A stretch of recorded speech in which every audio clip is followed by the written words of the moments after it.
Welcome to GK classes दोस्तों। आज हम इस वीडियो में महाराणा कुंभा के बारे में पढ़ेंगे। महाराणा कुंभा से जो बहुत ही महत्वपूर्ण प्रश्न बनते हैं, जो पीछे पेपरों में पूछे गए हैं, वही मैं आपको करवाऊंगा। तो वीडियो शुरू करने से पहले अगर आप हमारे चैनल पर पहली बार आए हो तो चैनल को सब्सक्राइब जरूर कर लें, जिससे आने वाले हर वीडियो का नोटिफिकेशन आप तक पहुंच सके। तो शुरू करते हैं प्रश्न नंबर 1 से दोस्तों। तो राजस्थानी वास्तुकला का जनक किसे कहा जाता है? तो राजस्थानी वास्तुकला का जनक कहा जाता है महाराणा कुंभा को। महाराणा कुंभा को मेवाड़ के 84 दुर्गों में से 32 दुर्गों का निर्माता माना जाता है। मेवाड़ के 84 दुर्गों में से 32 दुर्ग महाराणा कुंभा ने बनवाए थे। ये आप इतना याद रखिएगा। बात करते हैं आबू विजय की। तो आबू पर महाराणा कुंभा विजय प्राप्त करते हैं। उसके उपलक्ष्य में अचलगढ़ दुर्ग सिरोही और एक बसंतगढ़ दुर्ग या बसंती दुर्ग पिंडवाड़ा सिरोही, तो इन दोनों दुर्गों का निर्माण करवाता है आबू। आबू जो है आबू क्षेत्र के ऊपर विजय के उपलक्ष्य में, ठीक है। तो अचलगढ़ और बसंतगढ़ दुर्ग दो यहाँ पे निर्माण करवाता है। और कुंभलगढ़ का जो दुर्ग है जरगा पहाड़ी पर, वह भी महाराणा कुंभा बनवाता है। और एक दुर्ग है मचान दुर्ग दोस्तों। मचान नामक एक दुर्ग है उदयपुर में, उसका निर्माण भी महाराणा कुंभा करवाता है। और दूसरे दुर्ग की बात करें तो एक दुर्ग है भोराट का दुर्ग है, यह भी उदयपुर में है। तो यह भी दुर्ग जो है महाराणा कुंभा बनवाता है। और एक दुर्ग है बैराट दुर्ग, भीलवाड़ा में है बैराट दुर्ग। ये आप कंफ्यूजन नहीं होएगा, बैराट जो जयपुर वाला है उसको नहीं अपने याद कराना है, बैराट भीलवाड़ा का एक दुर्ग है, वहां पे ये महाराणा कुंभा ही उस दुर्ग को बनवाया था। और इनको मेवाड़ के 84 में से 32 दुर्गों का निर्माता कहा जाता है, ठीक है। अगला प्रश्न देखो दोस्तों। महाराणा कुंभा के शासनकाल में चित्तौड़ का वास्तुकार कौन था? तो महाराणा कुंभा के शासनकाल में चित्तौड़ का वास्तुकार था मंडन। ये यहाँ पे मंडल गलत लिखा गया है, मंडन होना था यहाँ पे। तो मंडन जो है महाराणा कुंभा के शासनकाल में चित्तौड़ का वास्तुकार था। तो दोस्तों ये आपको इतना देखना है कि ये जो मंडन था ना, ये महाराणा कुंभा का बहुत ही लोकप्रिय जो शिल्पी था, यानी ये दुर्ग बनाने वाला व्यक्ति था जो महाराणा कुंभा को बहुत ही प्रिय था और अपने साथ में रखता था। किसको? मंडन को। और महाराणा कुंभा के शासनकाल में चित्तौड़गढ़ का वास्तुकार भी मंडन ही था, ठीक है। अगला प्रश्न देखो दोस्तों। कुंभा का गुजरात के साथ संघर्ष का प्रारंभिक कारण क्या था? तो इसका कारण था नागौर विवाद। नागौर का एक शासक था 1456 में फिरोज खां। तो फिरोज खां के मृत्यु के बाद फिरोज खां का पुत्र शम्स खां और एक और था मुजाहिद खां, इनके मध्य युद्ध होता है और शम्स खां युद्ध जीत जाता है महाराणा कुंभा की सहायता से।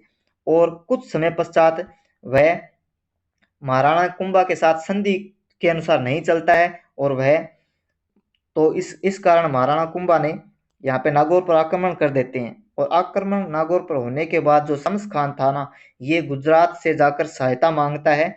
और गुजरात से सहायता मांगता है तब महाराणा कुंभा गुजरात के साथ युद्ध करता है। तो ये नागौर विवाद जो था, ये महाराणा कुंभा को मजबूर कर देता है गुजरात के साथ संघर्ष करने में। तो नागौर का कौन था जो गुजरात में गया था मदद मांगने? वह था शम्स खां। तो ये आपको पता होना चाहिए। अगला प्रश्न देखो दोस्तों। 15वीं शताब्दी में महाराणा कुंभा ने मालवा और गुजरात के मुस्लिम शासकों को पराजित करने के बाद अपनी विजय को अमर बनाने के लिए निम्नलिखित में से किसका निर्माण करवाया था? तो ये निर्माण करवाया था महाराणा कुंभा ने गुजरात और मालवा पर विजय प्राप्त करने के लिए, अपनी विजय को अमर बनाने के लिए यहाँ पे विजय स्तंभ का निर्माण करवाता है महाराणा कुंभा। किसका? विजय स्तंभ का निर्माण करवाता है महाराणा कुंभा। और विजय स्तंभ का निर्माण में देखो कितना समय लगा है।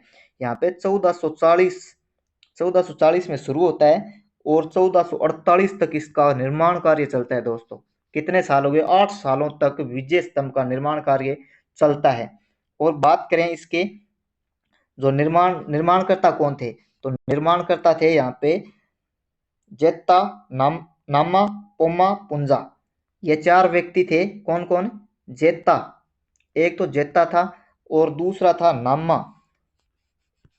नामा था और तीसरा था पोमा। और एक और व्यक्ति था, उसका नाम मेरे को याद नहीं है, उसका नाम था पुंजा। पुंजा ये चार जो व्यक्ति थे, इनके कारण ही विजय स्तंभ का, यानी इन्होंने विजय स्तंभ का निर्माण करवाया था, निर्माण करता थे ये। तो ये आपको इतना ध्यान में रखना है। और बात करें इसकी ऊंचाई की, दोस्तों इसकी ऊंचाई की बात करें तो ये 9 मंजिला है, 9 मंजिला है विजय स्तंभ, ठीक है।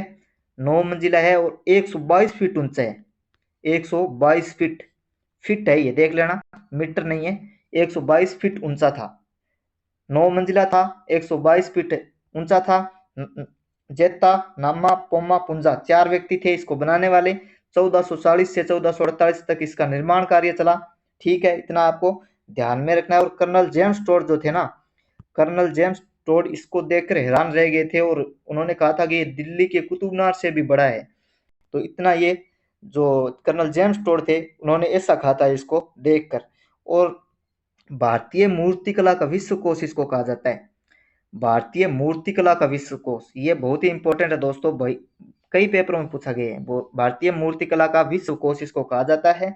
और जो इसकी मंजिल है ना, तीसरी मंजिल, तीसरी मंजिल पर 9 बार अल्लाह शब्द लिखा गया है।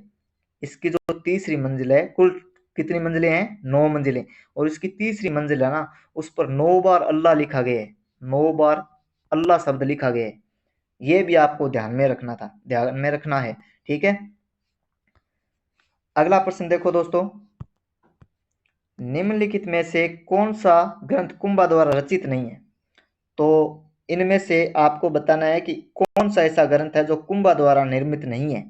तो ये राजवल्लभ नहीं है दोस्तों, राजवल्लभ कुंभा का ग्रंथ नहीं है, ये मंडन का है, जो कुंभा का शिल्पी था ना, उसका है, मंडन का। बाकी संगीतराज, संगीत मीमांसा और रसिक प्रिया, ये महाराणा कुंभा के ग्रंथ है, ये आपको ध्यान में रखना है। राजवल्लभ कुंभा के शिल्पी मंडन द्वारा रचित है, ये राजवल्लभ जो है। तो इसका सही आंसर सी हो जाएगा, ये राजवल्लभ कुंभा द्वारा रचित नहीं है। अगला प्रश्न देखो दोस्तों, किस राजपूत शासक को हिंदू सुल्तान के नाम से जाना जाता है। तो किस राजपूत शासक को हिंदू सुल्तान के नाम से जाना जाता है। तो ये महाराणा कुंभा को जाना जाता है दोस्तों, हिंदू सुल्तान इसको कहते थे, हिंदू सुल्तान महाराणा कुंभा को कहा जाता था। और भी बहुत सारी महाराणा कुंभा की उपाधियां हैं जो आपको ध्यान में, आपको याद होनी चाहिए। तो बात करते हैं महाराणा कुंभा के शासनकाल की दोस्तों। तो 1433 से लेकर 1468 तक महाराणा कुंभा का शासनकाल रहता है दोस्तों, ये आपको पता होना चाहिए, 1433 से लेकर 1468 तक, ठीक है। और इनको जो और उपाधियां थी उनमें देखते हैं, एक तो थी राव राय, एक दान गुरु, राजगुरु, परम गुरु, चाप गुरु, यानी गुरु गुरु जिनके पीछे लगे हुए हैं वो सारी हो गई, हाल गुरु, छाप गुरु, परम गुरु, राजगुरु, दान गुरु, अभिनव भट्टाचार्य भी इनको कहा जाता था, हिंदू सुल्तान इनको कहा ही जाता था, ठीक है। अभिनव भट्टाचार्य तो अभी पूछा गया था पीछे एक पेपर में। और हिंदू सुल्तान ये महाराणा कुंभा को कहा जाता था, ठीक है। अगला प्रश्न देखो दोस्तों, राणा कुंभा को निम्नलिखित वाद्य यंत्रों में किसमें दक्षता हासिल थी। यानी इनमें से बताना है कि इन वाद्य यंत्रों में से महाराणा कुंभा किसमें निपुण था। तो महाराणा कुंभा वीणा के बहुत ही अच्छे कलाकार थे, ये आपको पता रखना है कि महाराणा कुंभा जो थे ना, वीणा बहुत अच्छे तरीके से बजा लेते थे। और ये महान संगीतकार थे। कीर्ति स्तंभ प्रशस्ति में वीणा बजाने में निपुण इनको बताया गया है, ये आपको इतना पता होना चाहिए।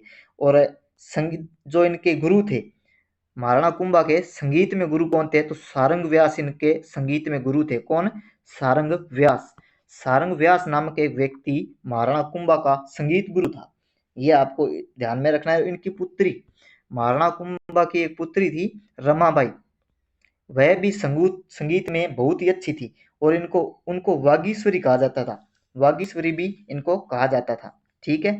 इतना आपको पता रखना है। अगला प्रश्न देखो दोस्तों, नृत्य रत्न कोश की रचना किसने की। नृत्य रत्न कोश की रचना किसने की। तो ये की थी महाराणा कुंभा ने, नृत्य रत्न कोश की रचना महाराणा कुंभा ने की थी। यह शास्त्रीय संगीत का अपूर्व ग्रंथ है, यानी शास्त्रीय संगीत का ग्रंथ है ये। तो शास्त्रीय संगीत का अपूर्व ग्रंथ है ये नृत्य रत्न कोश, ये आपको पता होना चाहिए। और इसके 5 भाग है दोस्तों, कितने भाग है, 5 भाग। 5 भागों के नामों की बात करें तो एक तो है रत्न कोश, ठीक है। दूसरा है नृत्य रत्न कोश, और एक है गीत रत्न कोश, एक वाद्य रत्न कोश और एक रस रत्न कोश। ये 5 भाग जो है इस ग्रंथ के है, नृत्य रत्न कोश के। ठीक है। अगला प्रश्न देखो दोस्तों, चंपानेर की संधि किन राज्यों के बीच हुई थी? तो चंपानेर की संधि किन राज्यों के बीच हुई थी? तो ये थी मालवा और गुजरात के मध्य। मालवा और गुजरात के मध्य चंपानेर की संधि हुई थी महाराणा कुंभा को पराजित करने के लिए। यानी मालवा और गुजरात आपस में मिल गए थे और उन्होंने चंपानेर की संधि में ये डिसाइड किया था कि अपने को कुंभा को कैसे हराना है। तो बात करते हैं चंपानेर की संधि कब हुई थी। तो चंपानेर की संधि जो है ये हुई थी 1456 में। कब हुई थी दोस्तों? 1456 में। और महाराणा कुंभा के खिलाफ हुई थी ये। मालवा का सुल्तान था महमूद खिलजी। ठीक है। मालवा का तो महमूद खिलजी था और गुजरात के सुल्तान थे यहाँ पे कुतुबुद्दीन। गुजरात के कुतुबुद्दीन थे और मालवा के महमूद खिलजी, दोनों मिलकर महाराणा कुंभा को हराना चाहते थे। तो इसके लिए इन्होंने रणनीति बनाई थी 1456 में, और वहां पे इसको नाम दिया गया था चंपानेर की संधि। ये आपको इतना मोटे मोटे रूप से याद रखना है। अगला प्रश्न देखो, आज का अंतिम प्रश्न दोस्तों, निम्नलिखित संगीत ग्रंथों में से कौन से ग्रंथ राणा कुंभा कृत है? यानी इन संगीत ग्रंथों में आपको बताना है कि महाराणा कुंभा के कौन कौन से हैं। ठीक है। तो महाराणा कुंभा के देखते हैं कौन कौन से हैं। तो संगीत राज जो है यह भी महाराणा कुंभा का ग्रंथ है। संगीत मीमांसा महाराणा कुंभा का ग्रंथ है। ठीक है। और यह सूद सूद प्रबंध जो है यह भी महाराणा कुंभा का ग्रंथ है। सूद प्रबंध कह लो या इसको सूड प्रबंध कह लो, एक ही बात है।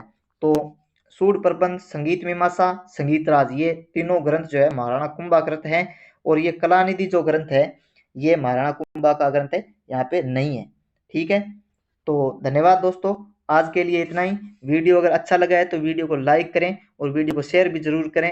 और आप हमारे चैनल पर पहली बार आए हो तो चैनल को सब्सक्राइब जरूर कर लें, जिससे आने वाले हर वीडियो का नोटिफिकेशन आप तक पहुंच सके। जय हिंद, जय राजस्थान।